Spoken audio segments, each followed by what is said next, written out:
سورہ زخرف کا 7واں رکوع اور 25ویں پارے کا 13واں رکوع۔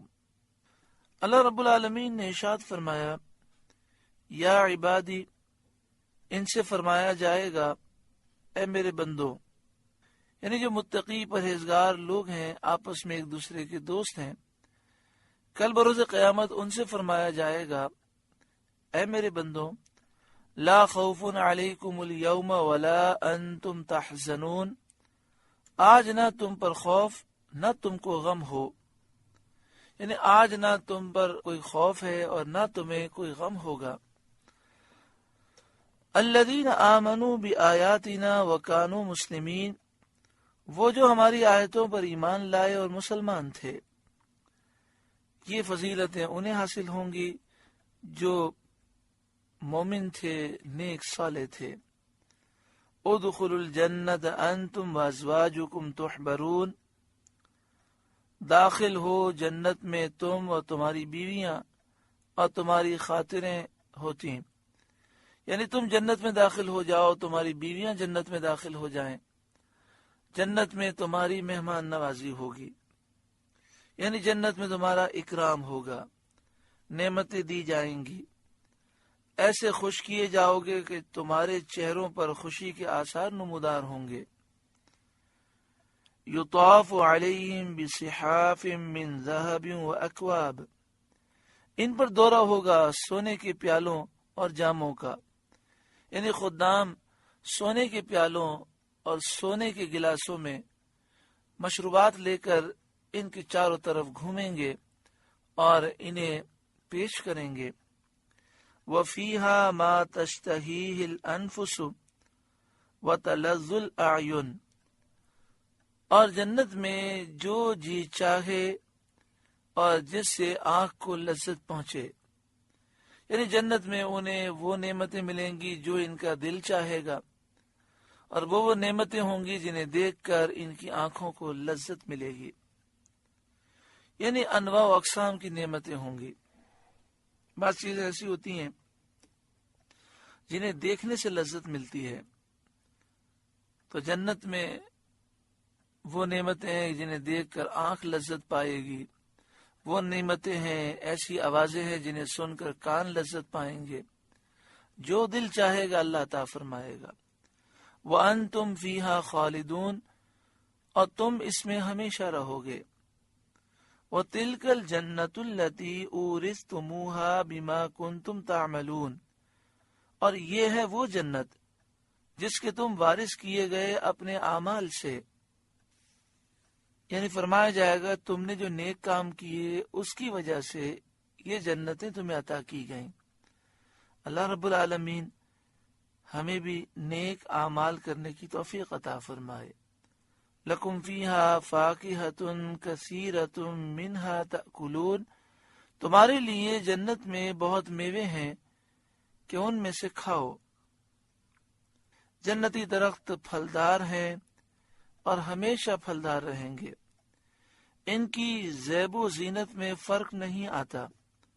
حدیث شریف میں ہے کہ اگر کوئی ان سے ایک پھل لے گا تو درخت میں اس کی جگہ 2 پھل نمودار ہو جائیں گے، یعنی جنت کی نعمتوں میں کمی نہیں ہے، زوال نہیں ہے، ایک پھل توڑیں گے تو اس کی جگہ 2 پھل آ جائیں گے۔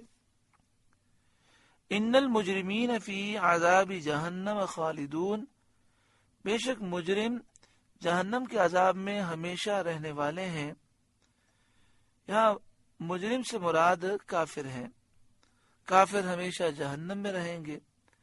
لا یفتر عنہم وہم فیہ مبلسون، وہ کبھی ان پر سے ہلکا نہ پڑے گا اور وہ اس میں بے آس رہیں گے، یعنی کافر جہنم میں داخل ہوں گے، عذاب ان سے کبھی ہلکا نہیں ہوگا، اور انہیں نہ جہنم سے نکلنا ہوگا، نہ انہیں جہنم سے نکلنے کی امید ہوگی، رحمت کی امید سے وہ مایوس ہوں گے۔ وما ظلمناہم، اور ہم نے ان پر کچھ ظلم نہ کیا، ولکن کانوا ھم الظالمین، ہاں وہ خود ہی ظالم تھے کہ سرکشی اور نافرمانی کر کے اس حال کو پہنچے۔ یعنی جہنم میں لوگ جو جائیں گے اپنے اعمال کی وجہ سے جائیں گے۔ وَنَادَوْا يَا مَالِكُ، اور وہ پکاریں گے اے مالک، یعنی جہنم کے خازن حضرت مالک جو فرشتے ہیں ان کو جہنمی پکاریں گے۔ وَنَادَوْا يَا مَالِكُ، اور وہ پکاریں گے اے مالک، لِيَقْضِيَ عَلَيْنَا رَبُّكَ، تیرا رب ہمیں تمام کر چکے، یعنی اے مالک آپ اپنے رب سے یہ درخواست کریں کہ آپ کا رب ہمیں مار دے، موت دے دے۔ حضرت مالک سے درخواست کریں گے کہ وہ اللہ تبارک و تعالی سے ان کی موت کی دعا کریں۔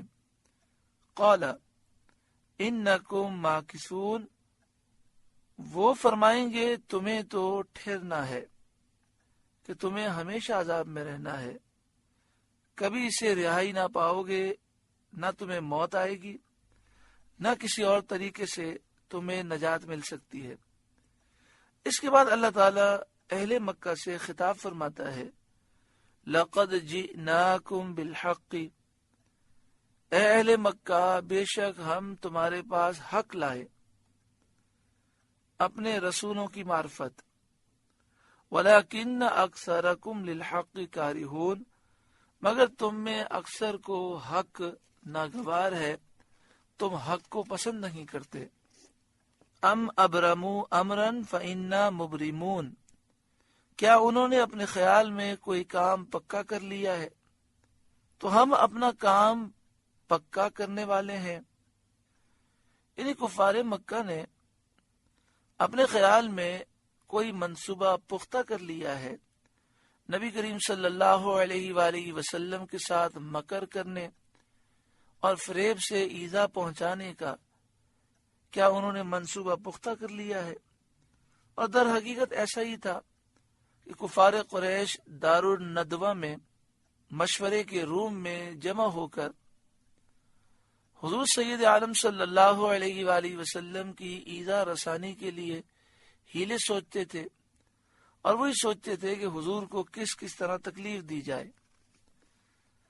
ام یحسبون انا لا نسمع سرهم ونجواهم، کیا اس گھمنڈ میں ہیں کہ ہم ان کی آہستہ بات اور ان کی مشورت نہیں سنتے؟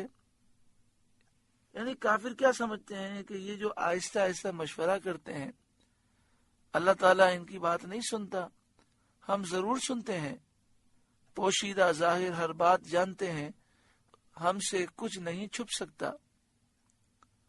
بلا، ہاں کیوں نہیں، ہم ضرور سنتے ہیں۔ وَرُسُلُنَا لَدَيْهِمْ يَكْتُبُونَ، اور ہمارے فرشتے ان کے پاس لکھ رہے ہیں۔ قل، اے محبوب آپ فرمائیے، ان کان للرحمن ولد،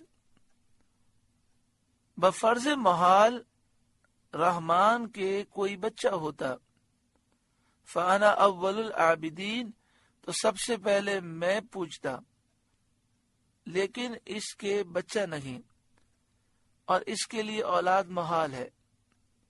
یہ نفی ولد میں مبالغہ ہے، یعنی یہ جو فرمایا گیا کہ اگر بفرض محال رحمان کے کوئی بچہ ہوتا، اللہ تعالیٰ اولاد سے پاک ہے، تو اس میں نفی ولد میں مبالغہ ہے، یعنی ہرگز اللہ کے یہاں اولاد نہیں ہو سکتی۔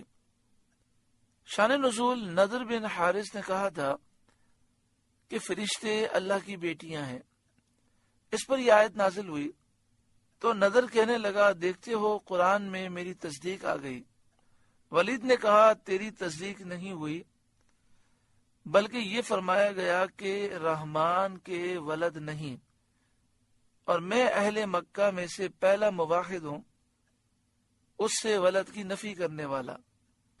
یعنی نضر بن حارث یہ ان کافروں میں سے تھا جو فرشتوں کو اللہ کی بیٹیاں مانتا تھا، اور ولید یہ وہ شخص تھا جو اللہ تعالیٰ کے لیے اولاد کا قائل نہیں تھا۔ تو نضر بن حارث کہنے لگا کہ جب یہ آیت نازل ہوئی کہ اے محبوب آپ فرمائیے، بفرض محال رحمان کے کوئی بچہ ہوتا تو سب سے پہلے میں پوچھتا، تو نضر بن حارث کہنے لگا کہ دیکھو قرآن نے میری تصدیق کر دی۔ تو ولید نے کہا کہ تو کلام کو سمجھا نہیں، یہ تصدیق نہیں ہوئی، بلکہ اس میں اور مبالغہ کیا گیا کہ اللہ کے ہاں کوئی اولاد ہو ہی نہیں سکتی۔